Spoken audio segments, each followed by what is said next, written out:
Welcome to The Hidden Load, the podcast where we uncover the unseen weight carried by the educators and leaders in medicine and explore how to lighten it. I am Dr. Santina or Tina Wheat. I am a family physician, an educator, a leader, and a coach. Each week, we will dig into the challenges that often go unspoken, from burnout and boundaries to purpose and identity to figuring out sustainability, and share practical tools to help you move from chaos to calm and from burnout to balance. Because the hidden load does not have to be yours to carry alone, and in fact, shouldn't be. Let's get started. This is episode number 16, the additional load of neurodiversity. To help us cover this important topic, I am excited to welcome Dr. Krystal Sodaitis to the podcast. She is a board-certified pediatrician who transitioned from academic medicine to health plan leadership in 2013. Krystal is also a certified life and weight coach with advanced certifications in physician coaching, leadership coaching, and deep dive coaching. Her coaching practice focused on physicians who have a neurodevelopmental diagnosis, such as ADHD, autism, or dyslexia. Thank you so much for joining us today, Krystal. Thank you for having me. I'm excited. I'm excited to have you. So let's start with just a little bit of a definition of what neurodiverse is. Yeah. So the pure definition of neurodiversity really means that all brains function on a spectrum. So all of our brains have areas in which they excel and they have areas that they are weaker. In the colloquial term, though, neurodiversity has been adopted to mean someone whose brain functions in some way outside of typical or neurotypical. So for people with ADHD, it might be that they have more difficulty than other people in focusing or staying on task or other parts of the executive functioning, like short-term memory or, as I said, task initiation. So with that in mind, when you're doing your coaching in general, how are you helping individuals? What is it that you're looking for? A lot of the reasons why people will come to me for coaching will really depend on what their particular neurodiversity is. From a executive functioning standpoint, so executive functioning, just to give that definition, is the way our brains plan and execute. So the ability to wake up in the morning, get dressed, take a shower, brush your teeth, do all those things in a timely fashion so that you can get out the door and get to where you need to on time. All of that requires a ton of executive functioning. And so for the clients that come to me with executive functioning difficulties, we address whatever it is. For some of the physicians, it may be work organization, getting their charting done on time, being able to get through their inbox, getting to work on time. For other people, it may be home. Physicians, I believe that all physicians are intellectually gifted in some way. They have to be in order to get through the rigors of medical training. And for many of them, they are actually diagnosed as neurodiverse, what we'll call them later in life or as adults. So they've reached a point where the demand on their executive function has exceeded what they are capable to do, something that is new to them. Sometimes it's having a child, sometimes it's getting married, going through residency. So we address whatever their greatest struggles are. Sometimes it's even just being able to get the laundry done, get their kids ready for school. People may have other specific issues. For example, I coached one person who was not a physician, but still highly intelligent, who needed help studying and passing for their particular licensing boards. And this person had dyslexia, had a number of different diagnoses, and really needed my help in order to come up with some tools that would help him to be able to study effectively and pass. I think it's amazing that you just spoke about how some of these people are diagnosed later on in life because they've been able to get through so much. To me, that maybe sounds like this hidden load, that maybe they've been working harder than everyone else has to get to this point and to move forward. Are there other additional hidden loads that you see or say that individuals who are coming to you for coaching maybe are experiencing? Yeah. I mean, the biggest hidden load is what people often refer to as masking. So the need to appear typical outside of, wherever their own home, their own domain. And so that creates cognitive and emotional load that really can, I think, really does negatively impact and potentially contribute to, burnout and work dissatisfaction. Many of them struggle with the fear of and the actual repercussion of workplace issues, that they are on a performance improvement plan because of difficulties that arise based on their disability, which actually qualifies them for accommodations. I think that's so interesting. I've had this happen a few times where I'm their supervisor, they're struggling, and it will be this conversation of a performance improvement plan or multiple conversations about charting that they decide to go get testing at that point in time. And I've had several conversations with residents, with some of my faculty members, um, more than I ever anticipated, who are shocked by this diagnosis in their 30s, in their early 40s. And it explains something that has been going on for their entire life in a way that they never understood possible. Do you feel like you're seeing that also? Absolutely. And that's what a lot of people would come to me with. My discovery call, whatever you want to call it, I actually call it a what now call. And I'm happy to send you a link to that. But it's for a lot of people who got tested or even didn't get tested, but have just come to the realization. I support self-identification of ADHD or autism or any kind of neurodiversity, but they come to me and they feel very validated. They're like, wow, like now I understand. I understand why these tasks are more difficult for me than for other people. But now what? Like, I still can't get the laundry done. I still can't get to work on time. I still don't want to touch my husband at the end of a busy day because I'm like completely spent. What do I do now? I think that's so important, that now what feeling. So it's absolutely the first step to be validated and to understand and to name it to get there. And the only reason for me that I feel like a diagnosis has helped has been at that point in time when they're able to actually ask for accommodations and go through the HR process, where then you need that letter from someone saying why you need those accommodations. But what are some of the strategies that you're able to start with during that now what conversation? Yeah. Yeah. I really take a lot of my clues from the book Atomic Habits. I think it's James Clear's book that really talks about the science of habit making and habit breaking. And what I do with my coaching is, and because I'm very strong in executive functioning, I can take those tools and a lot of others. And I think of it almost as like a shelf, and I just bring them down and we try them.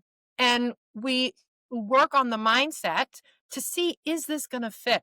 Many people with ADHD, and I use ADHD as the primary example because that's what we often talk about. Actually, dyslexia is the most common neurodiversity, but a lot of people don't even realize they have dyslexia until they get tested.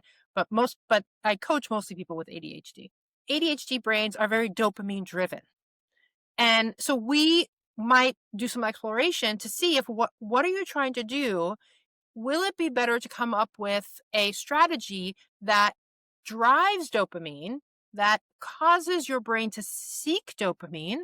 Or is it better to come up with a strategy that is an avoidance of a dopamine like a dopamine drain? And we try things out. We work on the mindset to implement those strategies. And then when they come back, then we tweak. Did that work? Did that not work? Maybe it worked for the laundry. My favorite example is the laundry because so many people have difficulty with it.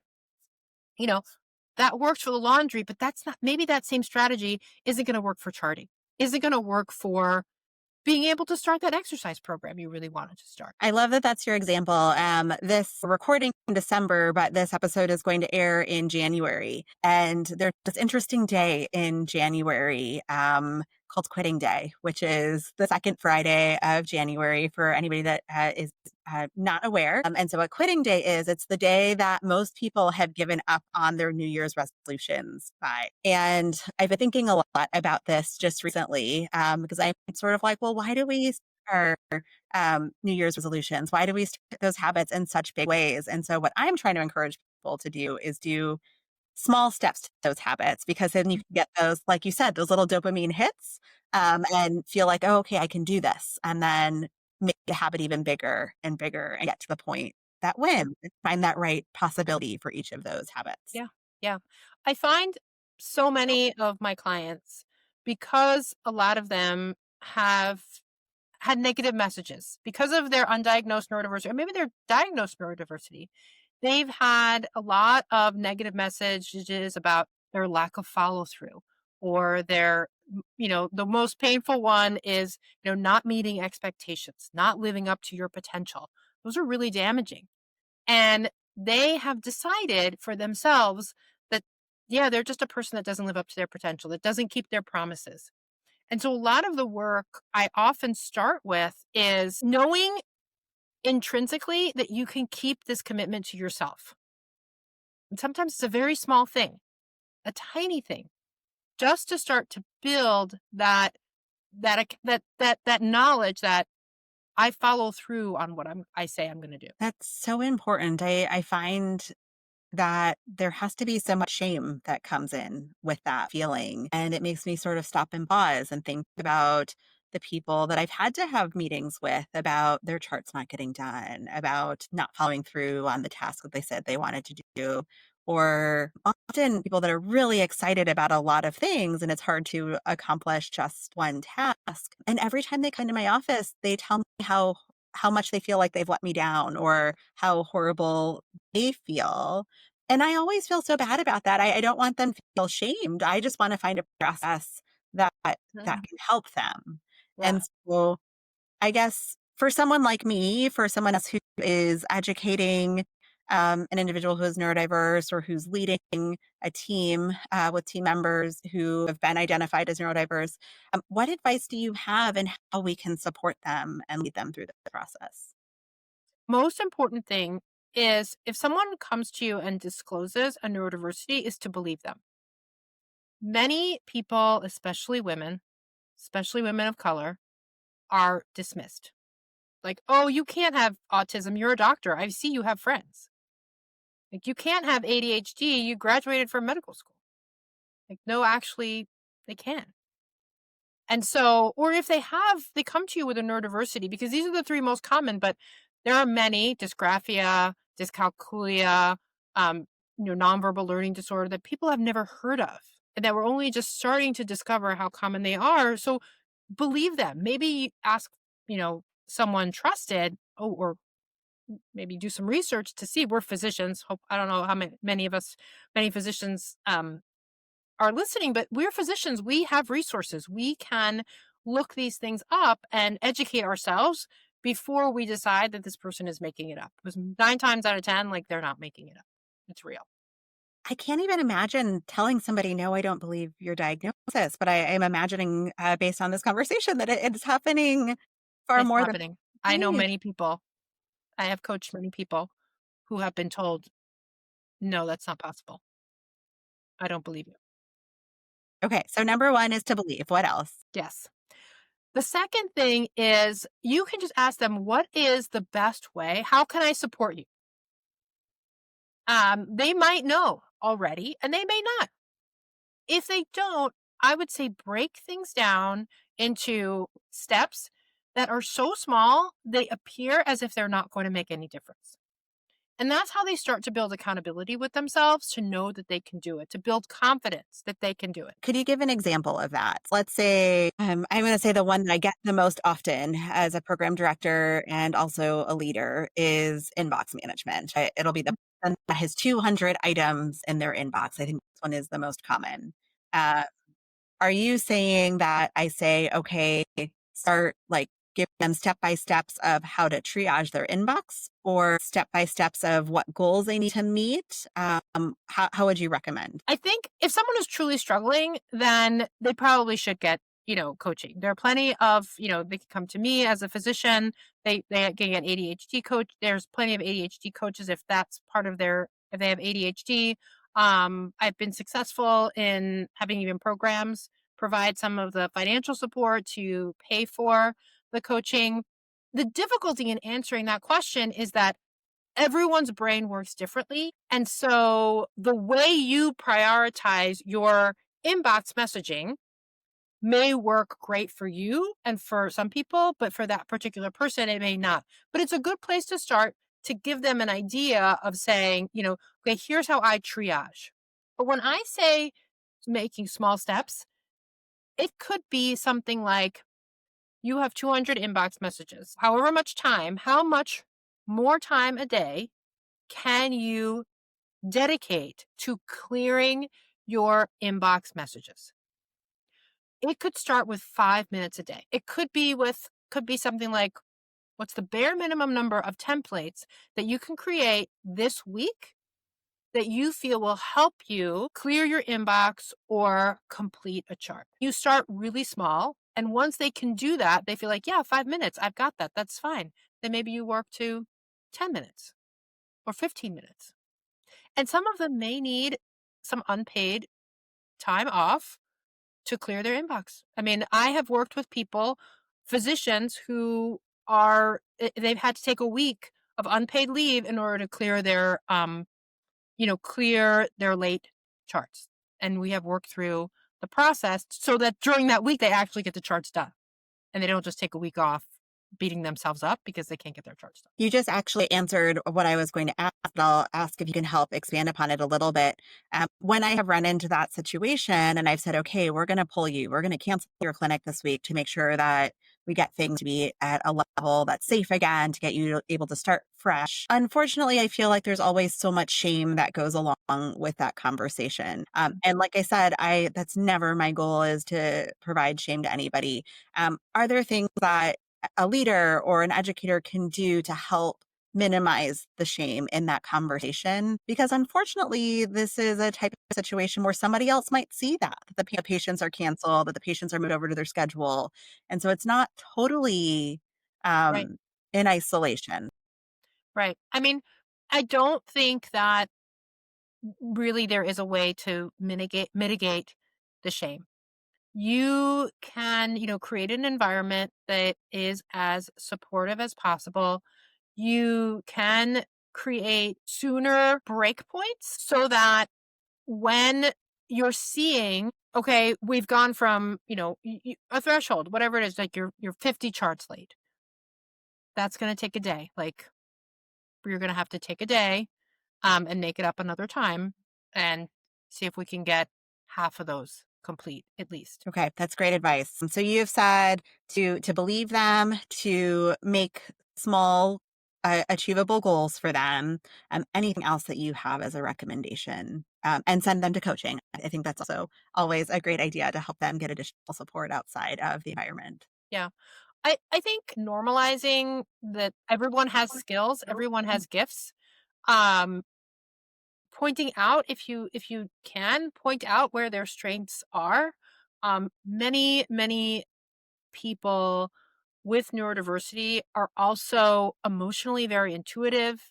Generally, they're personable. Their patients love them because they love to spend time with them. Depending on the specialty, steering them to a long-term career choice that can really accommodate their strengths. I have had some team members that have been able to ask with their accommodations to have either longer appointment times or additional administrative time. Sometimes, of course, that has come with different salary because the Mhm. RVs were different, but making those adjustments was very worthwhile and long-term sustainability. So having that ability, I think, can be helpful. Yeah, I absolutely agree with that. How about someone who has not identified neurodiversity, but maybe you're wondering if this is part of uh, what they may be experiencing, particularly if you're their educator or leader? Are there ways that you can recommend to support them until they reach that realization, or encourage them to gather additional information? Yeah. I will say that most of us probably have some traits of something. I kind of make a joke that there's, every once in a while I'll pull something out of my brain and I'll be like, yes, that's my corner of the spectrum and I like it here. And so you may have a trait and maybe not meet the full diagnostic criteria.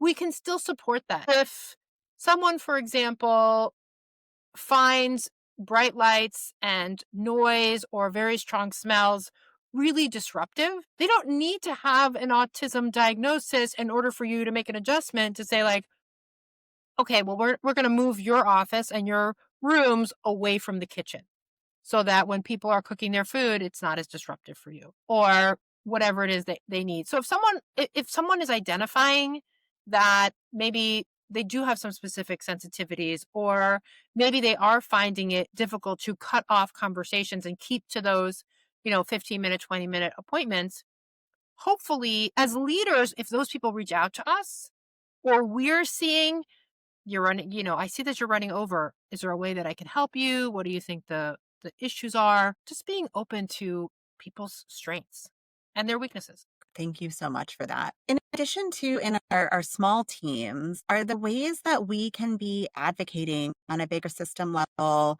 whether it's in an office, in a bigger health system, or even advocating on a larger stage for supporting our peers who are experiencing this? Yeah, again, it's the normalization. And one thing I forgot to mention too is to let them know, there are other people who struggle. Maybe for privacy reasons, you don't want to say, hey, Joe in the next pod over there, like he has ADHD too. Like you're not going to say that unless Joe's public about it.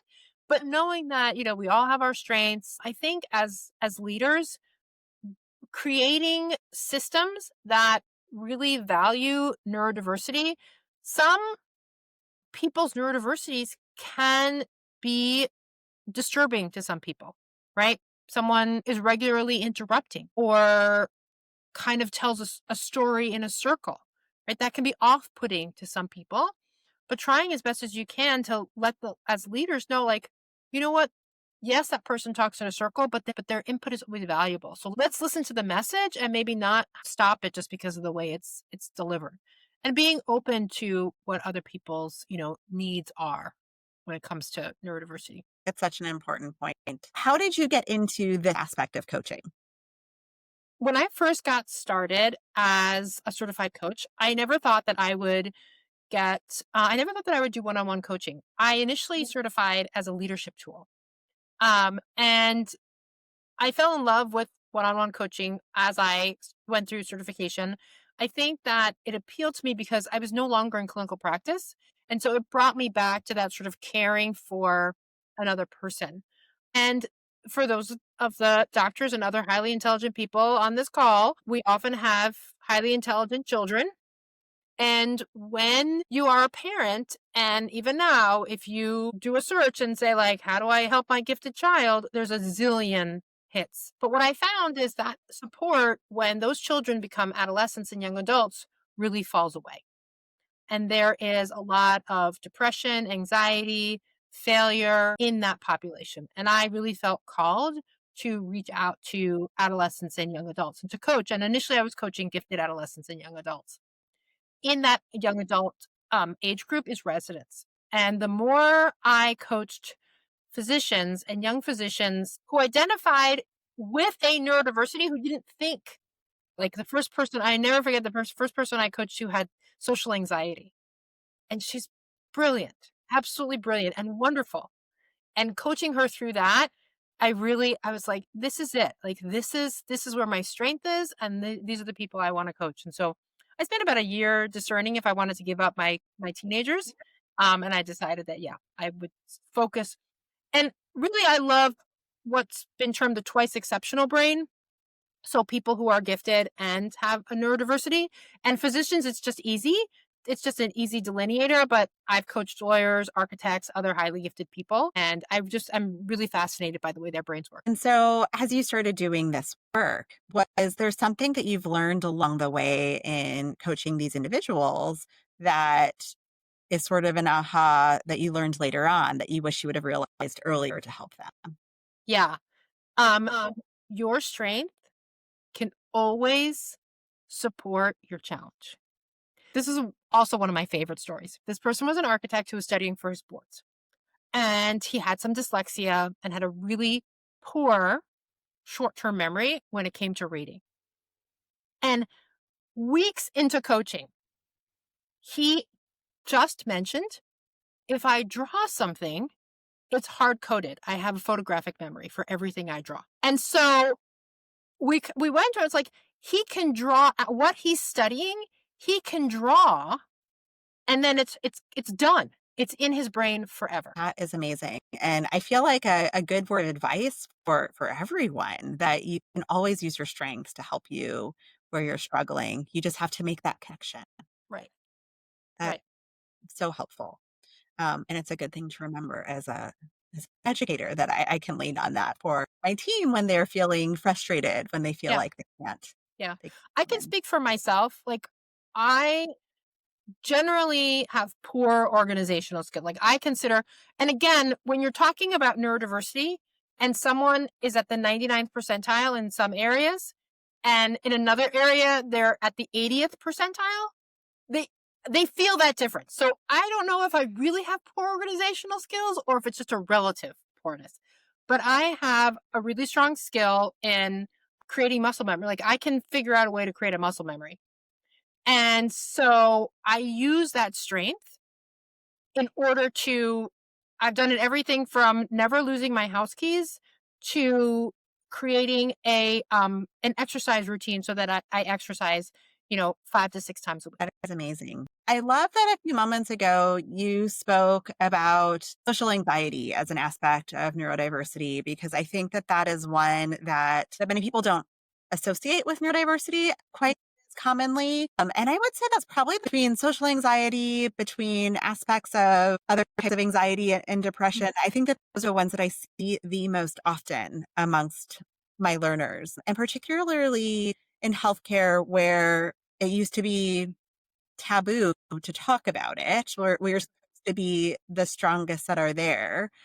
This is the one that I feel like I've seen the most conversation about recently. At least I've seen at least the most normalizing of recently. And with so many changes to leave policies for our residents and fellows, I think that's been wonderful for them.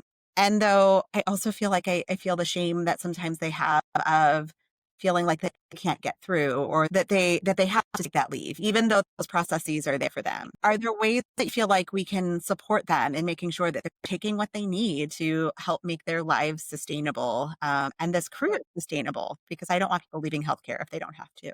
Yeah, and I think it's allowing for and creating for those stopgaps before it gets to that point. And for example, if it's a resident, how much pressure is there to do things outside of work, to be present, to not give themselves the necessary downtime after a busy clinic day, and balancing it, right?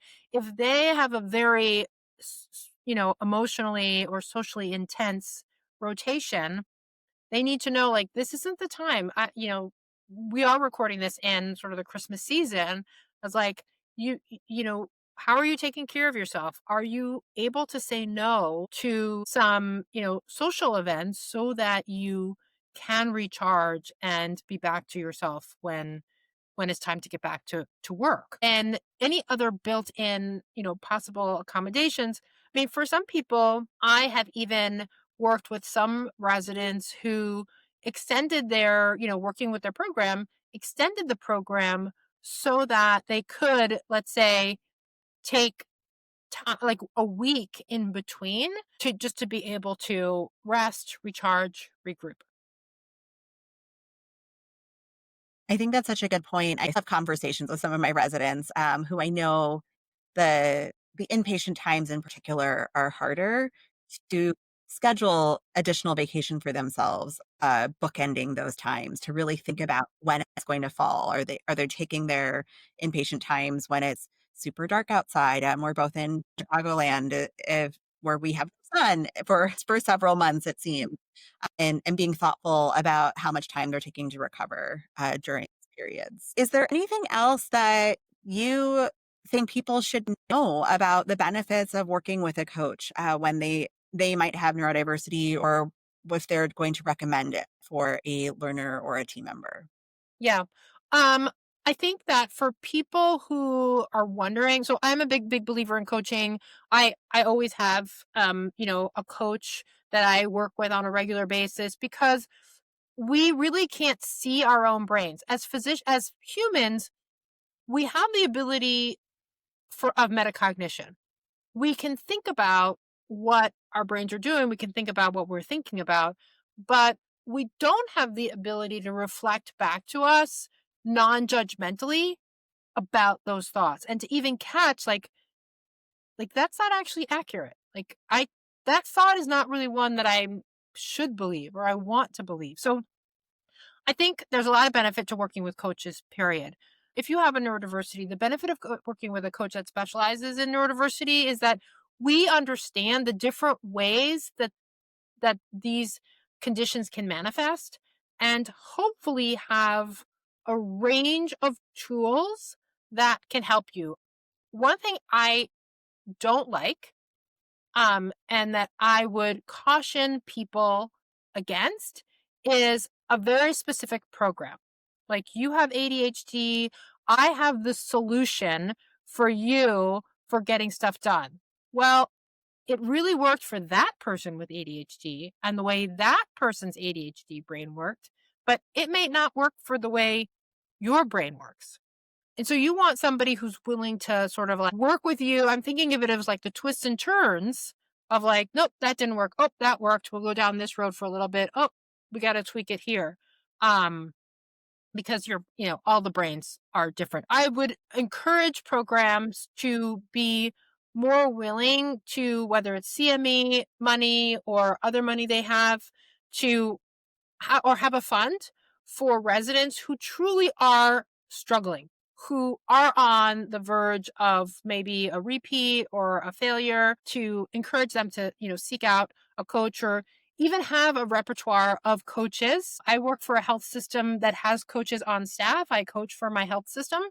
And sometimes people self-refer and sometimes people are referred by their managers. Is absolutely amazing. I think that the other question I have for you is, how about when the faculty or leaders themselves are neurodiverse? I feel like there's sometimes that extra pressure to show up as perfect in those, Absolutely. or to Right? feel And like, not show your vulnerability, which, yes, exactly. if you listen and you follow Brene Brown at all, she thinks vulnerability is a key component to leadership. And I think a lot of these neurodiversities have kind of become kind of like a catchphrase. Oh, that's my OCD or, whatever, and not use it in a flippant way. But if you're a leader and you do have a condition and you want to say, like, I overcame the struggle, or even just saying like, I really need you to put this message into a voicemail, if you could please, instead of an email, because it's easier for me to listen than to read because I struggle with dyslexia. And show that vulnerability and not make that accommodation behind the scenes if you're comfortable. But even more so, I think that if you have neurodiversity as a leader and you continue to move up the leadership track, you really need a coach. I think all leaders need coaches because of the cognitive strain of leading, but even more so if you have neurodiversity, because that added executive functioning, at some point, there's going to be a crack. And it could be really problematic. I would say not only the cognitive strain, but the isolation also that comes Yeah. with leading, and it just sort of amplifies everything, at least in my opinion. I am somebody who has struggled greatly myself with social anxiety. And so I talk with people about that. And so, like, even the fact that I'm doing this podcast now was sort of a journey in being able to get that out there. It's different, obviously, than standing in a room of 1,000 people, um, but being able to share how you've overcome different things, the people that have supported you along the way, and the tools that have helped can, I think, be really meaningful and authentic in sharing that journey. But Krystal, as we get close to the end, is there anything that I didn't ask you that you think is important to talk about? I think the key, and, I think the take home, if I could get one, is that you're not alone. 20% of the population has some kind of neurodiversity. It is not bound to intelligence.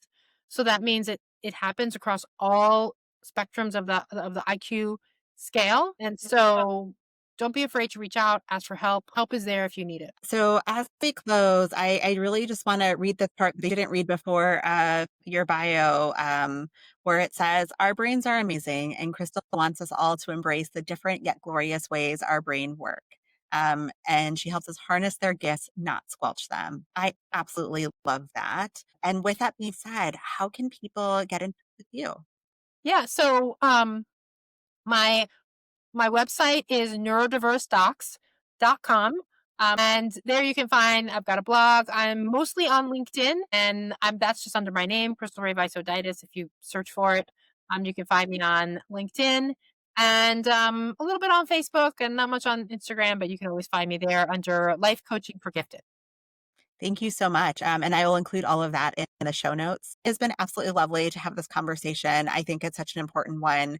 And I'm sure we'll be talking about this more because I think that this is going to be hopefully a more frequent thing that educators and leaders are talking about as people feel empowered to have these conversations and get the support that they need in healthcare. I hope so too. Thanks for having me.